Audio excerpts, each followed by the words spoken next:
తల్లికి వందనం పథకం అమలుకు అర్హుల జాబితాను పూర్తి పారదర్శకంగా రూపొందించాలని అధికారుల్ని ఆదేశించింది ఏపీ ప్రభుత్వం. ఈ పథకం కింద అర్హులైన ప్రతి విద్యార్థికి 15,000 రూపాయలు ఇవ్వనుంది కూటమి ప్రభుత్వం. ఇందులో 13,000 రూపాయలు తల్లి ఖాతాలో జమ చేస్తారు.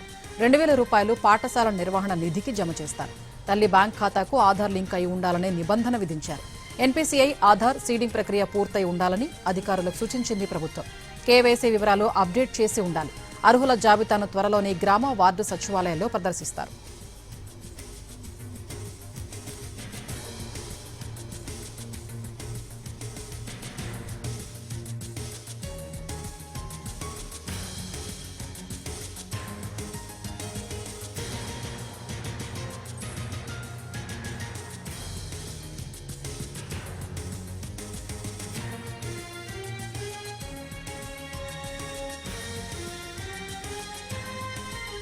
తల్లికి వందనం పథకం అమలుకు అర్హుల జాబితాను పూర్తి పారదర్శకంగా రూపొందించాలని అధికారుల్ని ఆదేశించింది ఏపీ ప్రభుత్వం.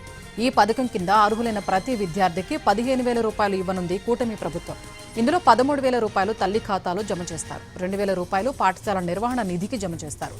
తల్లి బ్యాంకు ఖాతాకు ఆధార్ లింక్ అయి ఉండాలని నిబంధన విధించారు.